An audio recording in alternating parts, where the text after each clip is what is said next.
Hey everyone, how's it going? Welcome to the first episode of Idle Game Dev. This is going to be a reoccurring stream where we meet with other developers of idle games or just folks who are really into idle games, and just talk about like what we like about the genre, the process of developing a game like this. And I'm here with Sean of AN Productions. Sean is the developer of Soda Dungeon, Soda Dungeon 2. Sean, you want to introduce yourself?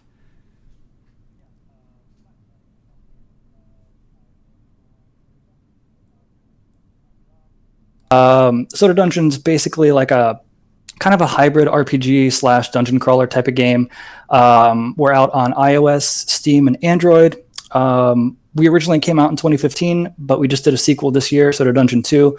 We put out in July. So that's relatively new. And since then, I've just been doing a lot of work on maintaining the game, adding new features, and checking in with the community. Awesome. And just a quick update from myself as well. So for those who don't know me, I'm the developer of Merchant and Space Merchant. We also have kind of a game that we've published or worked with fellow developer Merchant Heroes, as well as Guild Masters. And then we're also releasing a new game coming soon, Merchant Guilds, next year. We're bringing it online. So for any updates on those, you can check out our Discord, Twitter, Reddit, etc. Just know that we're working on them all. No game has been canceled or stopped development. It's just a little bit of everything everywhere. So to start off, we have a variety of questions that we asked out to the audiences, Merchant, Soda Dungeon, the Incremental Games subreddit. So we put out the call for questions. We got quite a few. So thank you all for I meant to ask, questions. like how many did you end up getting? We ended up with 17 questions, which is fantastic. We'll try to get through as many as possible. I can't guarantee we'll get to every question, but I'm hopeful we'll get to most, if not all of them. So let's get started. First question. Considering the current status of PC idle gaming, with Congregate slowly shutting down, which platforms would you suggest for new idle game makers wanting to host their games, and why? Yeah, that's kind of a tough one because prior to this, like the web had definitely been, websites like Congregate and others had definitely been like a prime spot to host an idle game or just even like on your own website.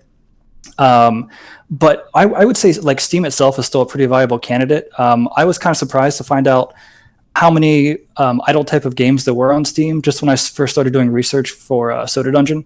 Because previously I'd only associated Steam with, kind of like a sit down with a controller and play kind of game. And I didn't even know free to play was a thing on Steam. So Steam's definitely a good choice. It's a little bit prohibitive because you've got to pay $100 to kind of get onto the platform. So there is that to consider. But there's still nothing stopping you from also just doing your own game in HTML5 and just hosting on a website, or kind of doing like an itch page or something like that. So Flash has kind of gone out, but there's definitely a lot of places you can still put up games like that. Yeah, I'd also to piggyback on that would recommend for anyone who is looking to make their game and bring it to Steam, start on itch, because itch is free. You can get kind of your intro space, your kind of alpha testing, find bugs, fix bugs. And you can do the HTML5 embed on there as well, so you can have it on the site. So itch, I think itch and then to Steam is a really good flow for new games. Yeah, I haven't had too much experience with itch yet, but it is something I'd wanted to look into. So that is cool that they offer that kind of feature. I didn't realize that was something they had. Yeah, they actually, I think they recommend, like they say, please soft launch on us. Like it's a great way to use their resources. So the next question, we have 3 questions here from Turn Dal for What. So I'm gonna start with this one, and then we'll kind of bounce around to some of the others. What do you do to take care of your health as a dev? Do you find yourself having too much coffee / energy drinks? So health-wise, I mean, I think the most important thing is just get up from the computer and take a walk. You got to exercise a little bit. You got to, at least for me, like if I sit at the computer for more than like 2 hours at a time, I just kind of like my eyes start to feel weird, and I don't feel good. part of what helps for me is that you can probably see the baby zone in the background. So I have a toddler here at home, and we switch off a lot of hours between watching him and working with my wife and I. And so just by virtue of that alone, I'm already spending a lot of time just kind of chasing him around the house, and that's my excuse to get away from the computer. So yeah, get up and walk around, drink water, and limit myself to like 1 cup of coffee per day. I used to do more, but I think I started getting into that weird phase where like I would get a headache if I didn't drink it. So I scaled back to 1. But yeah, I think that's about it. This is not a sponsorship in any way, shape, or form, but I find these Monster Energy, specifically their tea energy drinks, they're good for not really. At least for me, they don't give me the jitters and don't like send me kind of in those caffeine spirals. Because I Right. definitely had those Red Bull days and the like big gulp of soda, game jam till 4 a.m. But getting older, so not as easy to do that anymore. Yeah, you got to watch out for that. I tried a little bit of Red Bull and even the Monsters before. I haven't tried the Monster Tea, so that could be different. But like the energy type drinks never worked out too well for me, so I just ended up sticking with coffee. Yeah. So this is a good follow up to that. Is the how old is too old when to learn how to code and make games? I mean, that's one of those. It's almost like I wouldn't say it's a trick question, but like obviously there's never really too old of an age to do anything. It's just you have to be realistic about what you want to accomplish. So like, if your goal is to make like a giant MMO type game, it's probably not good if you wait till you're 80 to do that. There's going to be a lot of work involved. But if you just want to make a game to just like to say that I was able to create something and I was able to publish something and put it out into the world, I mean, there's really no age limit on doing stuff like that. I mean, obviously, so like with me personally, I was able to start. Obviously, the younger you start, it's going to be easier, or in the very least, you're going to have more time to put into it. Like I got into really basic game stuff when I was like 15 or 16. I'm now 35. And thankfully, I've been lucky to be able to spend the vast majority of that time doing games. And if I'd started later, I wouldn't quite be to where I'm at, but that's not to say that I wouldn't have gotten there anyway. It's just kind of a matter of time. So, yeah, there's no such thing as being too old. Just set very, realistic and understandable standards for yourself and just start small. Yeah. I also, for those who don't know, I also teach as well as doing the indie game dev, and I teach game development at the University of Texas here in Austin. And it's interesting because, like, this is college students now. This is a thing in this generation that you can go to school for game development. But at least when I was growing up in high school, I had no sense of whether that was possible. There was very few schools that had it. And so self-taught Mm-hmm. was really the only option. And so at the time, it didn't even occur to me that people made games and I could be one of those people. Like I was modding Warcraft, I was making like turret defense maps and I was doing all this stuff, but I didn't realize that there was a career there because I lived in an area where that wasn't even something that was on like the possibility space for me. And I Mm-hmm. do think it's interesting that now that it's possible, especially going into go to college, all these kind of online schools. You have like the LinkedIn Learning and Pluralsight and all these types of things. It is very easy to find all those resources, but that does come with the double-edged sword. Now that the resources are easier to access, more people are doing it, thus creating more people learning games than there was perhaps when you and I got started. Um, Yeah, yeah, for sure.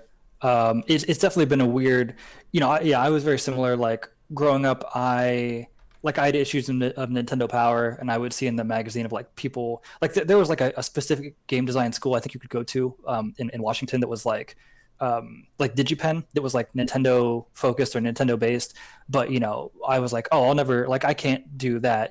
So when I started making games, much in the same way, it was never like, oh, I'm gonna be a game developer someday. It was just kind of for fun. Like I just wanted to see what I could do. So yeah, the fact that it's so easy to get into it now with just the engines like Unity and Unreal out there, and they're basically free to start with, and there's so much knowledge on the internet, and then you have game design courses too. I mean, it's like it's never been better to try and start making games. I guess the flip side is that there's more competition. It can be harder to get seen with your game, but I mean not a bad thing if it just means more people are making games, I think. No, no, absolutely. I think it's a win for everyone.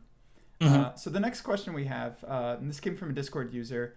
I'm curious if the pandemic has affected the development of your game, one way or the other, positive or negative. Was the team more productive, less productive? Did it have any sort of kind of resounding effects? Were there any kind of, you know, pauses or hiccups in development? Right. For me, not too much. Because I already work from home anyway. And so to continue to work from home, to be fortunate enough to be able to do that, wasn't a big change for me. It so I'm here at home. Both my wife and I work from home full time. She didn't when the pandemic started, and also our son we had just put into daycare. So we had a bit of a tricky situation there where she was still going to work and we were still trying to, we had to pull him out of daycare because of the pandemic, obviously. And so we had a few weeks that were a little bit rough because we were trying to figure out how to make that work because she didn't previously work from home. So they sent her to work from home and that made it a lot easier. And so now it's just, our average day, we kind of swap back and forth. Like I said, every few hours, like I do work and she watches him and then we'll switch. And so that, yeah, I mean, some days can be a handful because of that if he's maybe being cranky or in a bad mood. But other than that, I wouldn't say overall that it's really affected too much toward, the end product of the game. So yeah, I can't personally complain too much there. I have an important follow up question. How old will you wait for him to be before you introduce him to Soda Dungeon? So technically he's kind of been introduced because a lot of times like when I'm working like when my wife and I trade shifts, I'll sit him on my lap for a little bit. We try not to do too much screen time. Screen time is really bad for kids under 2, and even once they get to 2 you Yeah. still don't want to give them too much. So we'll do a little bit of Sesame Street, but and I'll let him see a little bit of what I'm doing. I guess as soon as he's ready to uh, he doesn't really talk yet. He has words, but it's tough to communicate with him. But I guess as soon as he's ready to start playing games, why not start with Soda Dungeon? Yeah, there it is. You got one more player. All right. So on that note, we're gonna move over to a couple questions that are specific about Soda Dungeon. So some of these are very kind of specific about Soda Dungeon or just about the development of the process. So I Hmm. want to start with this one because I think this is a really interesting one that we both have dealt with in our own ways. And this came from FireRed33. Thank you, FireRed. Did you plan on Soda Dungeon getting a sequel when it was first released? No. When we did the first game, we just wanted it. We just wanted people to play it. We had no idea if it was going to be successful or not. It was just sort of like I don't want to say it was a Hail Mary, but I'd been moving away from Flash, and I'd done a couple very small mobile projects just to get used to working on a phone. So Soda Dungeon was just kind of this. It was, if anything, it was an experiment where I work with. For those that don't know, Soda Dungeon, our core team is 2 people. We work with a publisher, but the core game is like I program it and co-design it, and then I work with a fellow who goes by Pox, who lives in Canada, and we just communicate, and he does all the art, and we both do design work. But we didn't really know. He just had all this extra art left over from a project that he never got a chance to finish, and we were just kind of looking at it. We'd worked together in the past, and we're like, hey, like, why don't we try making this a game? And then we're like, hey, I wonder if we should try a mobile game because we hadn't really done a real mobile game yet. We're like, yeah, we'll just make it like a little quick dungeon game, and so we released it, and we had no intention whatsoever of a sequel at that point because we had no idea if people would like it, if they would play it.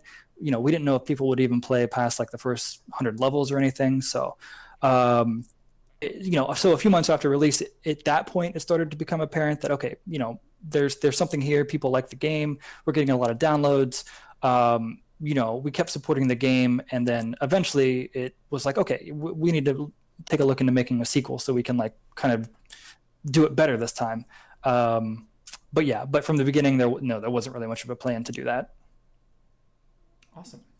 Yeah, and the same actually kind of goes for us with Merchant. Is we recently announced Merchant Guilds, which is sort of a more direct sequel, and it really came down to just like sometimes there's features you want to add to a game that just it does not make sense to add to the game in its current format.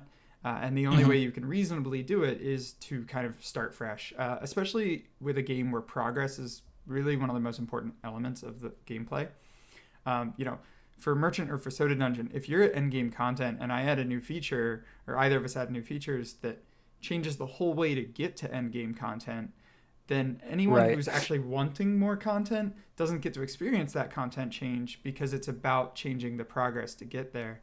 And so for us with guilds, Yeah, it's for the sure. same thing. Is if we're going to do online multiplayer, if we're going to do this whole system where like you have to work together with people, we can't just start that where half of the players have end game content, right? You have there's certain Hmm. things that just kind of put you in a place where you say, hey, there has to be a reset, and it's either resetting save files, which nobody wants, or it's kind of a whole new experience. Um, Hmm. Yeah, it's tough. so the next question, we got a couple really good ones from your, I believe, the SD audience. So from Brian, for Soda Dungeon 2, how many classes do you think you will add before you move on to the next game or project? We don't have a set amount right now, other than we're just going to keep working on the game for as long as we can. I think the game has about 10 classes right now. I could be off. It's 9 or 10. We're adding one more class very soon. I haven't announced it yet. We on our Trello it just says like new class coming soon, and I'll be talking about that soon. I'll probably put out some details next week. Um, we are and we're going to bring back some classes from the first game. So the first game we had this thing where you could hire the people in the town, like the tavern owner and the wizard and the gladiators, and then the gosh, the not the bartender, the blacksmith. Yeah. And so we have plans to bring those back. I think you're going to see at least another 5 more characters, if not more. The thing with characters is we actually have the art ready for like, I think we have character models ready for like 7 or 8 more characters. But with the character, you have to give the character purpose. So if you just put a new character model in the game and if all they do is just they have a skill where it does more damage, then all that character does is either end up replacing another character or just kind of being pointless. And so as we add new characters, I try to at least come up with some unique purpose for them. And if we don't have that, then I don't want to add that character until it's at least has more of a role on a team. So yeah, I would imagine the final game. Before we wrap up on Soda Dungeon, I would imagine we're going to see another 5 to 10 characters, somewhere in that range. What's the process like adding a new character with this kind of long progress? Um, I guess it's like it's just a matter of trying to kind of listen to the community and see what gaps we can fill for progression. You take a look and you see like what characters are being used. Like for example, there's 2 characters in the game right now. One's called the Huntress and the other is called the Blade Master. They don't really see much gameplay because of the way their mechanics are implemented. And from the start, like it's not that I designed it that way. I didn't really know. It's really hard to predict how a character will play out over hundreds of thousands of levels.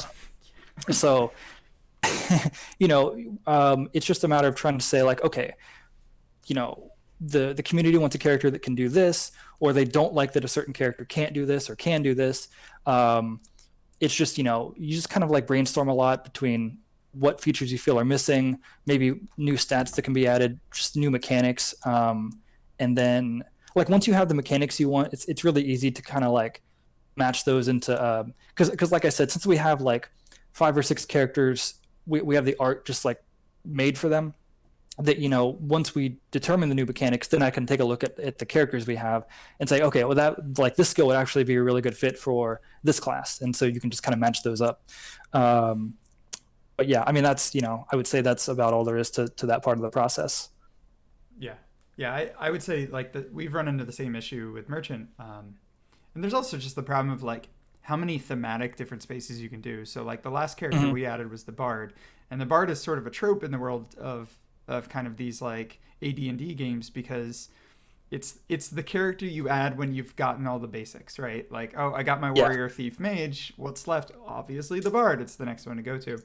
And Hmm. I like with Soda Dungeon the kind of strange ones like the Carpenter, right? Like Miner. You definitely have like character classes that are combatants that you would otherwise not expect to be combatants. Even like having the Dark Lord as like this surprise one-off character. Yeah. It So gives you more space probably to play with. yeah, so we kind of get a license to like, because Soda Dungeon's a silly game. We kind of get a license to go off the rails a little bit with how we make characters, and so The first game did have characters that were a little more classically like the kind of medieval D&D type stereotype characters. And this one, we're just like, you know what, whatever. Here's a carpenter, here's a nurse, here's like a huntress, here's, it was just kind of like whatever. And at first, it did feel a little bit weird, but I thought that was kind of in the fun spirit of the game to just have these random characters show up that would work for you. So since we with Soda Dungeon 2, it's a little more open ended in that regard. So it kind of gives us a little more freedom to be, like I said, just a little more silly with Yeah. what we choose for characters. So, yeah. That brings a good question from Fantastic George. Thank you, George. The question is, but why soda though? That was, I think I brought this up. I've been asked this a few times. Really, all it came down to is that the original game, it was a tavern with beer, because that's usually what's in a tavern. And because the soda junkie was kind of just this like drunk dude. That was the joke, is that he's just this guy that you can give beer and he'll go into the dungeon and fight for you. And we're like, well, so a couple things. We were like, well, it'd actually be funnier if it was just soda, because it's even more stupid. That it's not even like, because you can't really be drunk on soda. I mean, you can have a sugar high, but the soda aspect makes it even more ridiculous. And plus, we can make the game. I wouldn't say Soda Dungeon's like a family friendly game, but it's like, being able to avoid drug and alcohol references is a positive when you want to market your game. So switch it to soda, just be stupid, and then roll with it. So an important follow-up question to that is, what is your favorite soda? Um, I actually, ironically, I don't drink much soda. I have really bad teeth. Like when I was younger, I ate a ton of candy, and I just like destroyed my teeth, and I have like a bunch of fillings and stuff. And so one of the few things I do is I avoid soda, because soda, like one soda is like your daily allotment of Yeah. sugar for most What people. what was your soda that destroyed your teeth in the first place? I was always a big fan of root beer, Root beer. and I'll still have a root beer every now and then. Do you go with Um, like the Jones, like the fancy ones, or I'm kind of fine with whatever's available. So our publisher actually did send us, like, for the launch of the game, they sent us like a couple cases of soda that just showed up at my door one day, which I thought was pretty awesome. But it was like a mixed like bag of, it was just like every soda was random in it. So yeah, and that had some. It was like Jones soda. It had some really nice root beer sodas in there. So that was like really nice to have not drank soda in so long, and then to get these really nice sodas. yeah? So, but yeah, at that point, it's just kind of like, if I really want a soda, I'm not going to be too picky. Have you ever considered, if Soda Dungeon takes off in a very big way, merchandising out your own brands of sodas? We'd like, behind the scenes, we'd kind of toss around that idea, not to make our own sodas, but to like partner with someone who did make soda, just to like for fun, Limited to like run. brand, yeah, to like brand one of their sodas with one of ours. And I think it would be fun, but at the end of the day, like, merchandising is just a really complicated thing to do. It can be really cost prohibitive, because you kind of have to, like, especially with something unique like that, you kind of have to put up a lot of money. And it's one of those ideas that like sounds really cool. It would look really cool to go on Twitter and say, hey, look at our like Soda Dungeon official sodas. But then you're like, well, would anyone buy this? Is it just like sound neat? So yeah, it would be fun in theory. Someday I would like to do maybe like a pin, like a little Yeah. soda mug pin or something, but we don't currently have any plans I for bet official Soda Dungeon sodas. I bet some of the companies that do the more paper printing business cards and stickers and stuff, you could probably get like a cover your own soda, like make your own labels and just Oh like yeah, give that's them true. out to people so they can just like take a Coke or whatever and throw it Yeah, on if we there. ever if we ever get on the other side of this pandemic, and because we've done a couple of very small convention appearances, mostly local to where I am here in Ohio. But that would be a good thing to give out there just at a convention. Like, we've done really small pins before. But yeah, I like that idea too, of just giving out like a label you can Put on your own just drink. Yeah, put on your own soda. Yeah. that'd be cool.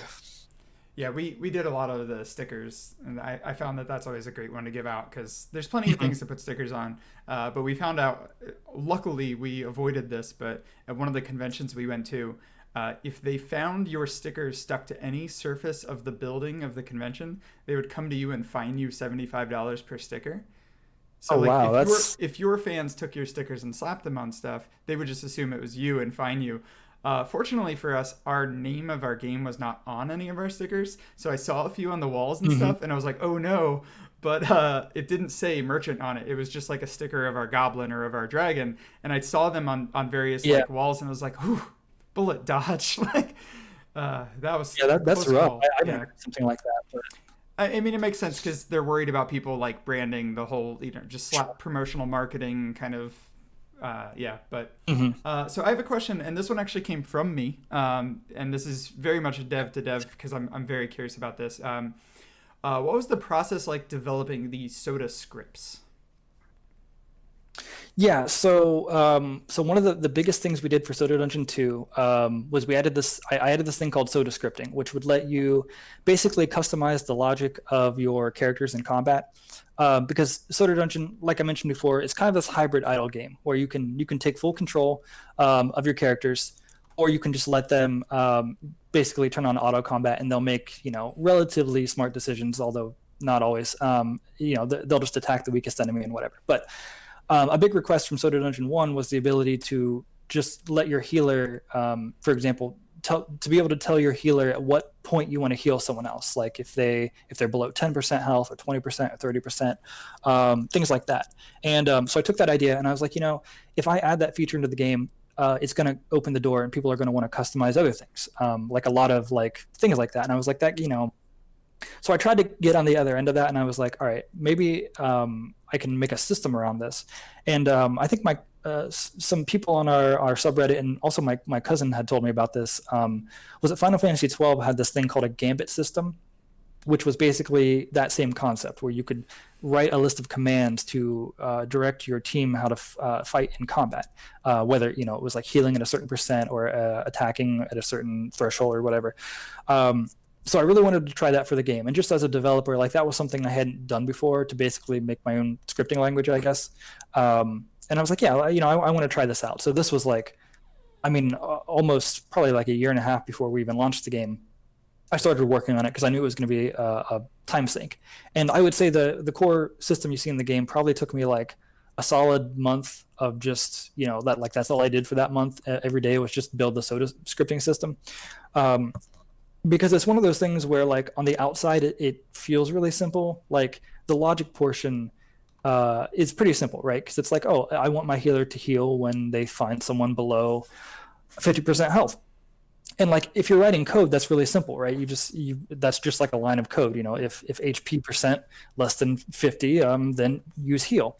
But to actually let someone specify a list of instructions, you kind of have to put a wrapping around every single command and every piece of the command and let Yeah. them edit all of that.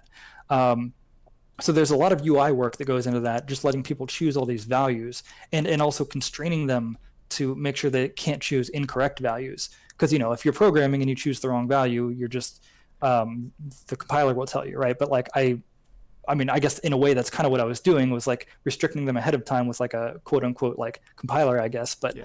um, at the end of the day, you're writing basically a programming language interpreter. So it's kind of similar to how you would write like an emulator for like a Nintendo or Super Nintendo, right? You're taking each command and you're breaking the pieces apart into like actual bits of C sharp and then executing them and then returning that value back to the scripting portion so it can like do something with it. And it's not that, like, I wouldn't say that any part of that is particularly difficult. It's just it's a really verbose thing you have to implement. There's just a lot of lines of code required to kind of pass all these values back and forth and maintain the state that you need. And you have to write a lot of code to let people find these values. Yeah. So it's like if you want to check the health percentage of something, you've got to write all the functions that go out and check the health percentage of all the characters and then loop through them and find the lowest one and return that back to the command and so on and so forth. So yeah, at the end of the day, I'm really happy with how the system came out. It still has issues.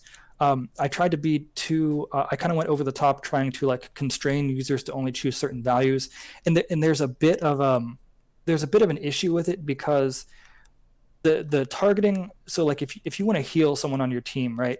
The game has a concept of what skills are friendly and which are not friendly and stuff like that. And so if you were to write something in your soda script where you said like if if ally health less than 50%, because you're checking your ally's health, the soda scripting system assumes you want to target that ally, because a lot of times you would say if ally health less than 50%, then heal them, right? You would do like a friendly healing skill. But if you want to use that to do an offensive command, like if you want to say, oh, if for some reason you wanted to say if my ally's health is less than 50%, attack the opposing team, it doesn't work because you've already targeted your ally. So if you say attack the opposing team, the game it doesn't automatically know. Like if the opposing team has 6 members, it doesn't necessarily know which of the 6 members you want to target because you didn't really specify the target. Yeah. Yeah. And so what I ultimately should have done is I just should have made I should have worked backwards and say, okay, well, based on the skill you chose, that's who we're going to try to target. But I was kind of trying to like really streamline this and make it as simple as possible. So I ended up in this kind of weird boat. And SodaScript works in the vast majority of cases. There's almost always a workaround for something. And I've added some extra commands here and there to help facilitate certain things. But it's just there's some janky spots, but and I plan to continue to improve it. And it was definitely a learning experience. Like getting into it, I didn't expect it to take like a month to build. But here we are. And it's in the game, and I think the game's all the better for it. It was just it was an undertaking, that's for sure. Yeah. I think it's a great system, and I wonder if we'll see in the near future your sort of kind of like auto chess and auto battler games adopting more systems like this, because like you brought up the Gambit system. I think Dragon Age also had this, and like some of the BioWare games had some variations of this, and the structure of just like if this then this is very easy for anyone to parse. Like you don't need to be a programmer to understand if this happens then this happens. But from the programming side, for us as the developers, just making all the possible permutations of that work can be a nightmare. So I'm personally very impressed that you have SodaScripts and you have it in such a clean, readable way for the user, because you could parse that out into like a full visual scripting, right? You could get so complex detailed on that. And in some respects that may be easier from a development standpoint, because then you're giving them all the bits, you're letting them put them together and kind of like, choose condition, target, action. Like it could turn into a situation where that could almost be simpler for you, but it would be harder for the user to parse and not as enjoyable of an experience. The very original version of SodaScript was purely text-based. There was no like editor to it. You could just like type in a command, right? And it would do it. And it was much easier for me to do it that way. And I was like, okay, this works, but like if you haven't programmed before, like this is going to be hard. You can't just expect someone to jump in and just start writing like an if statement, right? Or putting like a bracket in the right place or anything like that. So I was like, okay, I've got to put the visual wrapping around this, or it's just not going to like 90% of people aren't going to get it. So, that being said, though, obviously, SodaScript is not like Turing complete. You can't solve math problems with it. It's not not yet. Not yet. There's no, there's no recursion. There's no advanced like conditional type things. You can't even do. The game has like theoretical support for multiple conditions, like if this and this do that. But it's like implemented in a really janky way, and I need to kind of go back and fix it because it's something it's been requested a lot, and especially since I think players know, like a lot of players know that it can exist, so they've been asking for it. It's one of those things where it's like I'm afraid if I jump back into it, it's going to get really messy. But I'm going to get there eventually. I feel like in the way that you're doing prioritization, though, it is kind of like an else if situation, since it does have to clear each previous conditional to get to the next one. So you can daisy chain those sort of structures. And I know especially for stuff like the minor, like those minor scripts are all about daisy chaining out the like making sure that they're not casting the turn into or on something that's already or, and like that whole complex path.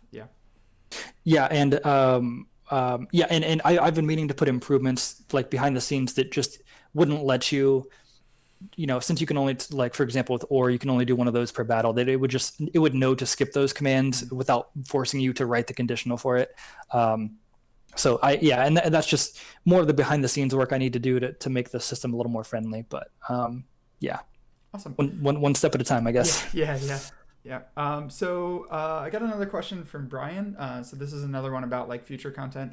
For Soda Dungeon Mhm. 2, will mythical items be making a comeback? And if so, will they have a larger impact on gameplay than legendaries currently do? Yeah, we'll definitely bring mythical items back at some point. I think I've been kind of saving those for the second dungeon, which is basically what we did in the first game. The first game launched with the main dungeon, then we added this extra dungeon called the Layer of Despair, and its new thing was that we had these mythical items. And so that's kind of the plan for now. Technically, I think there's a handful of like mythical resources in the game. They're very very rare, but don't really do that much yet.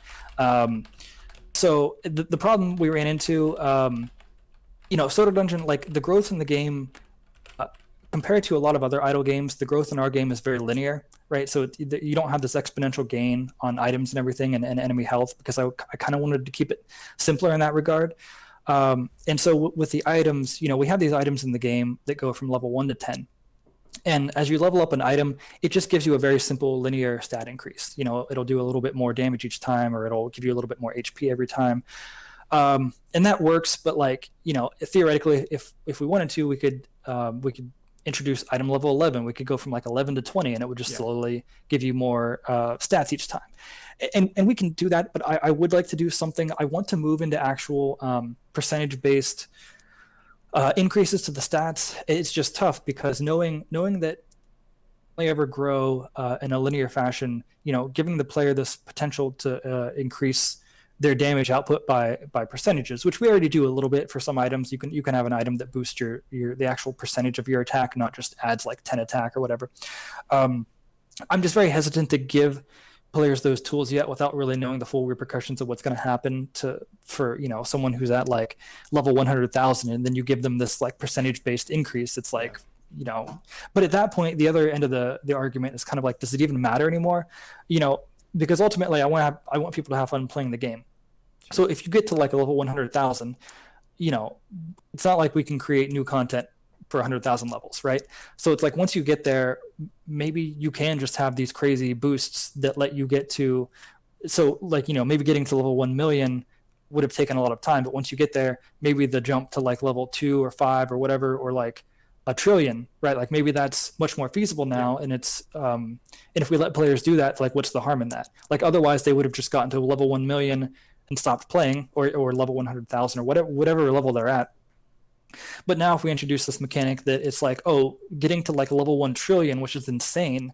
But if that is somehow within the realm of possibility because we introduce these incredible percentage stat based boosts, it kind of makes the game more interesting. But it's a very powerful tool to try and wield without like really messing something up. So yeah, the answer to the question is that yes, I would like to do something more special with not just mythical items, but just being able to like create better versions of any item. I just don't know the best way to do it yet. Yeah, I think it's interesting for the two of us in the games that we've made in the world of kind of idle and incremental. I think Soda, Dungeon, and Merchant both stand out in that we haven't actually done a lot of that expo growth curve. Like you're not dealing with Mm-hmm. like AA, BA. Like you're not dealing with these numbers that have to be using scientific notation, right? Like you get to the Right. B's, you get to the T's, and that's about it. And like with Merchant, like Mm-hmm. we barely touch on a millions in that level within the full range of content. And it's interesting because like we have all the trappings of an incremental game, right? They are progressive, they are idle in some respects, but they don't have the number scaling at that level. And I'm wondering your thoughts on that. Yeah. Have you considered jumping that shark? Have you considered going to that point? Like I said, I think I'm just kind of too scared to do it. Um, if I did, I don't like, and you kind of touched on this a little bit earlier. It's like I don't want to disrupt the game in its current state for new players. For example, like even just playing the first 1,000 levels, and for a lot of players, that's all they want to do. They don't want to go into this like crazy infinite number game. They just want to play like 1,000 levels, maybe put like 10 to 15 hours in the game and enjoy the experience for what it is. I don't want to accidentally introduce something that could even theoretically impact the earlier part of the game, where it's like, oh, actually, like I didn't realize that if you do this one thing, it's actually possible to get this. Like if we introduce some kind of crazy new weapon, right, that gives you this really big boost or something like that, that if it were to somehow integrate as part of the metagame for like the earlier part of the game, I don't want to just like blow apart that experience for people who just want the basic game. Um, and yeah, so playing other idle games, obviously there's like a fun aspect to seeing the numbers get, watching the number go from like like a T to a Q, to like an N, and all that kind of stuff is like, part of me wants to do that, especially because in this game, I did things better, and so we're no longer I used a class or structure called big integer, which basically lets you have like an infinitely large number. Yeah. So knowing that the game can theoretically support that, it makes me want to dip into that territory. But again, just finding the right way to do it is the really tough part. Because for me personally, and this comes up a lot with just on a small tangent, like for people that program or people who talk about programmers, like I think there's always this assumption that math is a heavily required skill. It helps for sure, but it's not like I'm certainly not a mathematician, and you really have to start looking at some heavy numbers when you get into that exponential growth, and it's one of those things where it starts to feel like it's outside of my comfort zone. Yeah. I make 2D And games because so I'm terrified of quaternions. oh yeah, even I don't know a thing about quaternions. It's like me personally, I took when I was in high school, I went to like calculus. I don't remember much of calculus, and like that was about it. I never went on to anything more advanced than that. I just stuck with like a little bit of trig, a bit of calculus, a tiny bit of like linear algebra. And to be fair, you can get really far in 3D games. Like if you work in the Unity engine, you kind of have to do a little bit of linear algebra, not very much. But stuff like that, even with trigonometry, it's not like I have trig memorized. I don't feel comfortable with it. It's like if I need to do something involving rotations, I'm just going to look it up. I'm just going to Google it and say, oh yeah, like how do I do this in Unity again? Like how do I rotate this thing to look at this other thing? Oh, here's the formula. Okay, cool. Like it's not so much in that same way. Sitting down and trying to map out the like exponential growth curve for levels in Soda Dungeon is just it feels like it's sort of beyond my ability. So part of that is what makes me want to keep it more constrained and more realistic in that sense. But I mean, maybe at some point I just need to like hire a mathematician to give me the numbers that make sense. But even though like no matter how good you are at math, it's so hard to predict. The gameplay experience for this game where you can play for thousands of hours and hundreds of thousands of levels. Like you just can't compare. You can't put yourself into the mindset of someone who has played the game that long and say, okay, here's what it feels like to open up my game and start playing at level 500,000. Like I have no idea how that feels. Like there's no way I could do that unless I actually sat down and played the game for however many hours it took to get there. You can solve math, but you can't necessarily solve player psychology without seeing it in person and experimenting with it. For sure. I have two more questions from our initial Q&A. And then after that, Shawn and I are just going to kind of enthuse a little bit about games that we like, idle games, outside of idle games even. So I'm going to get through these next two questions, then we're going to do our kind of like enthusiasm cast, and then we will be wrapping up. So this Sounds question good. comes from Gertha. Given the reveal of oddities, do you expect the 1.06 to grow in feature set? If more is added, would it be bug fixes or balances? Like I mentioned earlier, so I have this Trello board where I kind of let people know what I'm working on, just so behind the scenes they know what's going on. And so I've been slowly adding stuff like this next update, the 1.0.6. And I don't expect it to grow too much beyond what's already shown there. And so the big features for that are a new class that, again, I still need to kind of give the details on. We added a recruiter character who makes it much easier to hire full team loadouts to go into the dungeon with. And then the oddity shop, which kind of has this like weird smattering of like items that are mostly targeted at endgame players. And I think that's mostly the scope of this next update. Most of that stuff is done. I still need to do some cleanup work, but yeah, after that, I'm just going to move into more of just like try to fit in whatever quality of life updates I can do, some balances and stuff like that. I think a lot of people don't realize how much, like for our development process, how much goes into waiting time there is before, like, let's say that next week I finish development on 1.0.6, right? And players would be like, oh, cool. It's like, it's time for the new update. Well, it's like, no, because we've got to do testing. So we've got to send it to our publisher, and that can take a full week, where they're just trying to make sure we don't have any regression issues or anything like that.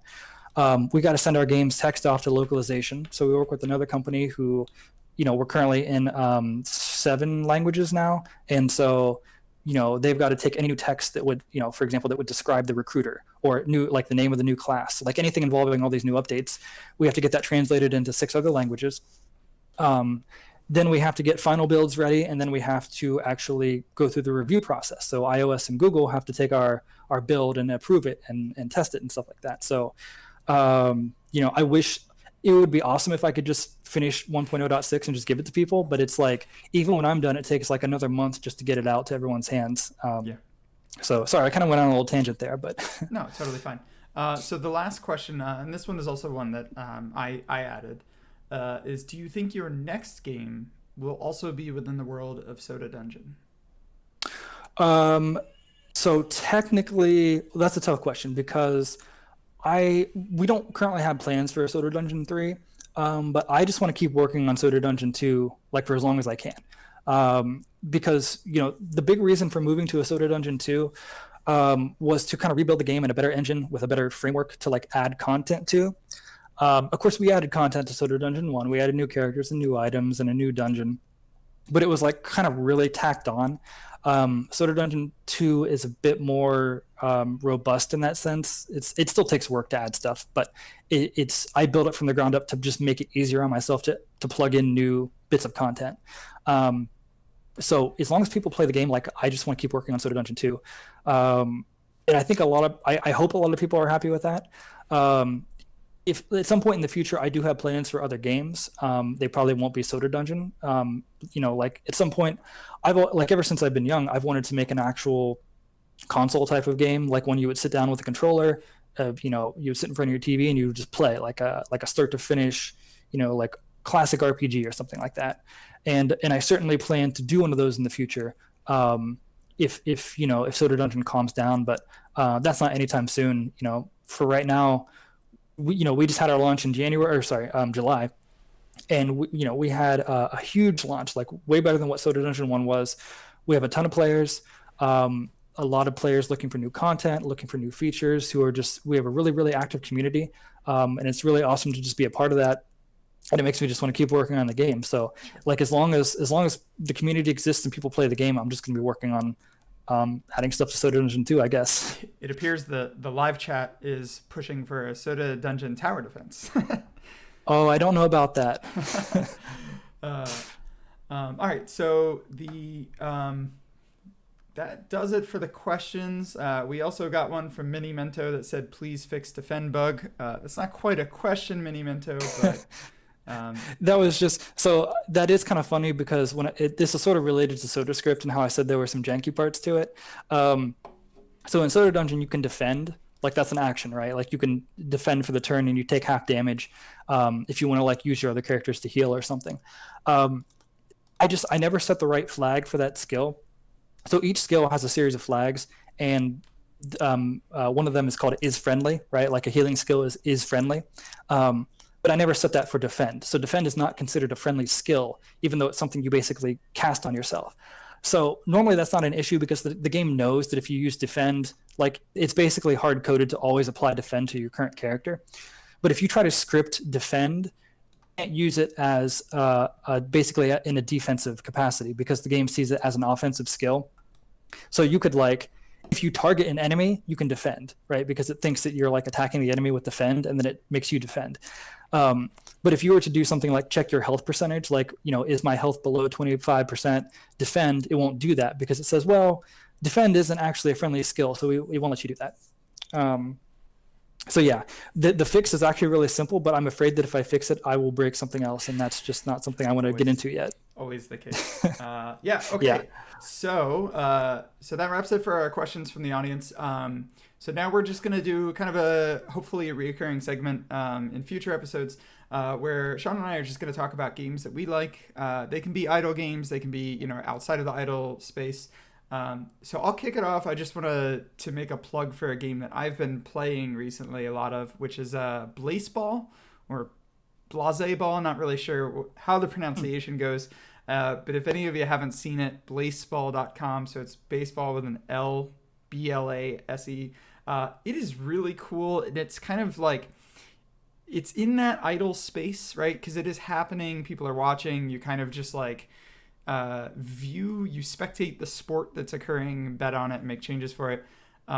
It's really interesting because like it touches on a lot of things that for me personally that I've always wanted to work on and kind of develop this kind of like virtual sport and like taking why things like I have played a lot of fantasy football and it's an odd side thing, but I play it because as a game designer, I think it's amazing. It's fantastic. I'm not huge into football, but I'm huge into game systems, and what fantasy does is something I think like all game designers should see and understand. And like Baseball kind of touches in that where like it's this shared world, the shared narrative universe, and like you're kind of all in it together, but you don't really impact it. You just spectate it. So the game that kind of I wanted to enthuse about mostly was Blaseball. I think it's amazing. Y'all should check it out, especially if you're into idle and incremental stuff. You really don't have to care about sports, especially for Blaseball. You do not need to care about sports. It is pretty wild. It's kind of this weird eldritch horror introducing to the universe of baseball. So that's kind of my So is it like is it like an HTML5 type browser game? It's a website. It is a website you log into, and it just shows the games playing. Like so and so hits the ball, so and so pitches. But like these random occurrences happen where like an umpire will just incinerate a player and they will be removed from the team. They'll be killed, and a new player will take their place. Or like we've reached a point where there's like feedback, like microphone feedback, noise feedback, that will cause two players to switch teams. So like the best player on a team will just mid-season switch, and every season's like 1 week, so like it's this very short, quick experience. But then at the end of every season, there's an election where you can take the money you've earned and vote for the changes going into the next season. And so they're very dramatic changes. They're not just like someone gets a little extra points. It's like literally uproots the game. There's 4 strikes now. Some games start with runs already scored. Like it gets just absolutely bonkers by the end. So yeah, blaseball.com. I'd recommend checking it out. That's my game enthusing. So Sean, how about you? That's tough because like when it comes to games these days, like I have a little bit less time than I would like to kind of do extracurricular stuff. Having the little guy here at home, since we spend so much time going back and forth between just taking care of him and doing our own work, at the end of the day, I might just have like maybe an hour or two to spare, and sometimes I just want to watch TV. So I don't play games quite as much as I used to, but like lately, right now, I've been playing a lot of Paper Mario, the Origami King. That's just a lot of fun. I miss playing like a sit down, just RPG Paper Mario universe type thing. So I've been having a lot of fun with that. I've been opting more for games that just allow the small, quick sessions at the moment. Like I'll do some Smash Brothers. I had a friend I played Fall Guys with a little bit. He's trying to get me back into Overwatch. I was always terrible at it, but which Soda Dungeon character would win a round of Fall Guys? What do you think? Oh, I mean, I'd like to say the Soda Junkie. Because he's so stupid. I mean, like everyone else would try to actually win, but I don't think that's what you have to do in that game. Soda Junkie barrels forward. Yeah. Yeah, that's the point. So, in terms of like games I've played recently that have resonated with me, I really enjoyed, and this was like, I mean, these are a couple of years old, but like, I really enjoyed Hollow Knight and Celeste. Those are just a couple just like really favorite, indie type games of mine that I've been meaning to replay. And then, but since we're on the topic of idle games, I had wanted to throw out, because I feel like it's such a great element of game design, the Candy Box idle game, which again, it's been a long time since I played that. But Candy Box and like Clicker Heroes were pretty instrumental in like the foundation of Soda Dungeon, because we're not entirely idle, but we obviously borrow a lot of idle elements, and it probably wouldn't have happened that way unless both Pox and I had been playing Clicker Heroes at the time, and then like Cookie Clicker and also Candy Box. But like Candy Box specifically kind of encapsulates such an important aspect of game design, which is just the discovery and like the unknown. And so, it's kind of a dumb idle game and the numbers go up, but you don't know what's going to happen, right? It's like you just have candy and then you eat candy and then you throw candy on the ground and none of it really makes sense, but you want to find out like what the game is doing. And it just kind of starts going all these nonsensical routes. And so ever since I played that game, I was like, wow, this is just like a really fun, stupid, great way to capture that feeling of like exploration in games, even though it was just, to call it exploration is a little ridiculous, but it's just this text-based game. So I had to give a little shout out for Candy Box for, helping with some Soda Dungeons inspiration. Yeah. So I absolutely love that idea. And there's a bunch of different words that are used for that, like unfolding gameplay or blossoming gameplay. And like, I think in general, that kind of, from what appears to be such a small game or such a simple kind of, it just keeps expanding. And that sense of discovery is really what the excitement is in a game like that. Is what's next? I need to know what the next thing will be. So. Yeah, it always makes me feel like kind of bad and I'm sure you've experienced this too. It's just that when you work on your own games, you can't experience that part of your own game.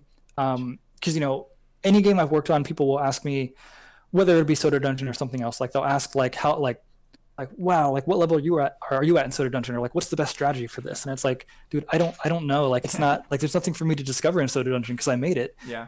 It's like kind of sad in a little bit of a way, but it's like weird that I can't, like I'm really really happy that people enjoy Soda Dungeon, but it's just that like I'll never be able to experience it as a new player like they have. So but it is what it is. That's part of what happens when you get into game design. So yeah. Before I actually went indie, when I was in school and kind of learning how to make games, more than anything, I wanted to work at Bethesda and I wanted to work on the next Oblivion. And then it kind of clicked to me going to the game conferences, to E3 and GDC and stuff, meeting people and asking them about their games. They're like, oh, I've never played my own game. It occurred to me as like, if I want to enjoy the future Elder Scrolls and Fallout games, I cannot work at Bethesda. Like I would lose that for myself as game series that I love if I was a developer. And it was kind of this moment of realization of like, am I willing to take that? Like, am I willing to lose that particular game or that particular IP by getting a job there? And like, I went indie just because like I like being my own boss, but it is an important thing to consider. Is like, yeah, you don't necessarily have favor for your own games. Yeah, it is what it is, I guess. Yeah. So that pretty much wraps us up. So thank you all for joining us. Sean and I are going to just do a quick reminder, plug, kind of talk about what we're working on, and then we're going to wrap up. Just so everyone knows, this is going to be a twice monthly stream. We're going to take the streams, we're going to push them to YouTube, and then eventually we're going to take the audio and kind of cut it up and turn it into a sort of podcast. So even if you're, didn't catch the whole stream, it will be available on YouTube afterwards, and then eventually whatever podcast related places. We also have idlegamedev.com. It's just empty right now, so I'm going to be setting that up in the next couple weeks. So we'll have a website dedicated to all this. So Sean, thank you for being the first guest on what hopefully becomes a regular series. Of course, I appreciate the invite. Give us any plugs. Obviously Soda Dungeon. Anything? Have at it. Sure. Yeah. So for anyone listening who is interested in Soda Dungeon, sodadungeon.com, just a real quick, easy link, and that'll let you download it for any platform, iOS, Android, Steam, and we're on PC and Mac with Steam, so it should be pretty easy to get. As far as the game itself, we have a really active community. If you want to get into the game and just kind of see what people are doing and talk strategy or talk about features, we have a subreddit, r/Soda Dungeon. We have a Discord that's also linked on our site, and then we're on Twitter as well.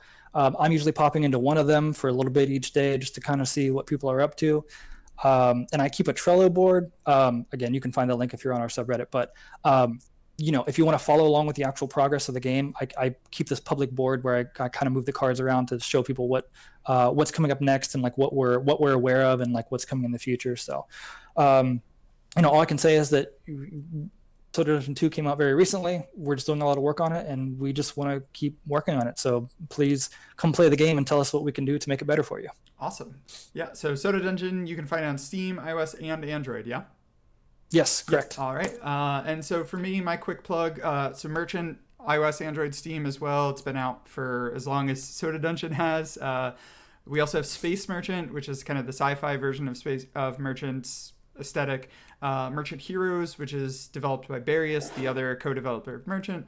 And we have announced that we're making a new game next year, Merchant Guilds, which is kind of a sequel that's an online multiplayer version of the Merchant experience. So that's me. Thank you all so much for joining. This was a blast. Thanks for everyone in chat for keeping us company. And if you're catching this later, again, idlegamedev.com should be up soon. If not, you can also follow me on Twitter at Retora Games. And that will also include any updates and announcements for the future streams. So thank you all. It's been a blast. And I hope to see you in 2 weeks. Take care, everyone.